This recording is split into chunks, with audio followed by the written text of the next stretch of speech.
Yellowstone National Park could be sitting on a time bomb. There is a supervolcano underneath the national treasure that's more than twice the size of the park itself. The U.S. Geological Survey says the volcano last erupted 630,000 years ago. Joining us now is Derek Pitts. He's the chief astronomer and planetarium programs director at the Franklin Institute Science Museum in Philadelphia. Good morning, Derek. Good morning. So you're here to scare us. Absolutely. It's 2.5 times the size of what we thought. Yes. How significant is that? Well, it's really significant because the magma chamber below Yellowstone, it measures about 55 miles wide, 20 miles in length, and it's 6 miles below the surface.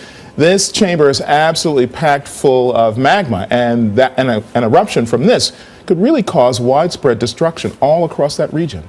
As if that was not scary enough, some of the experts now are saying they have no idea when this eruption could take place.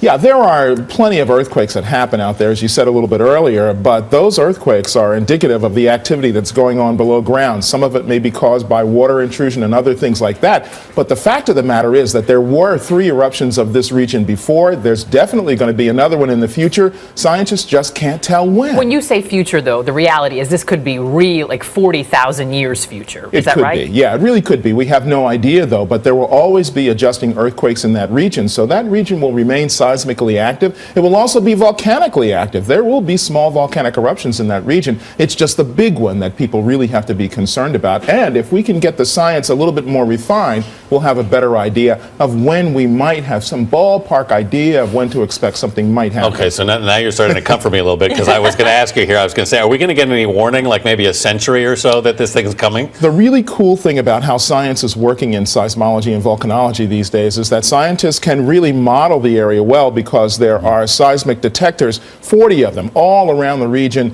measuring in different ways, and essentially taking an X-ray, if you will, of the ground below, so that they can figure out what's going on better and have a better way to get a grip on how to say when something could possibly be coming. How were the earlier estimates so undervalued? I mean, how come scientists didn't realize how big that well was? Well, it's very difficult to have any idea of what's going on underground. I mean, we're looking at something that is 6 to 9 miles below the surface of the Earth. It's enormous. We never thought that the magma chamber could be that big, and so we didn't know what the parameters were around which we had to measure. But now that there are so many more sensors coming to the site to be used, you know, the advances in technology and model making and things like that help scientists to get a better picture, so we have a better idea, more accurate than in the past. You hinted at this before, but I mean, what would an eruption really mean? Well, this is so big that previous eruptions, the last eruption that happened 630,000 years ago, was measured to be about 2,000 times greater than the Mount St. Helens eruption. 2,000 times bigger.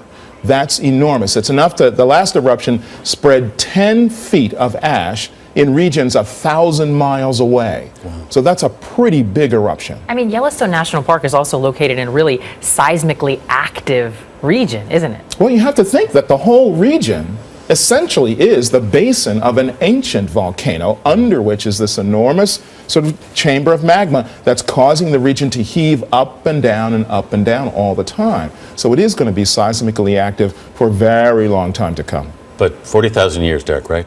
I'm okay. At least not tomorrow. Yeah, let us know when those predictions get more solid. I'll call you. Derek Pitts, thanks so much.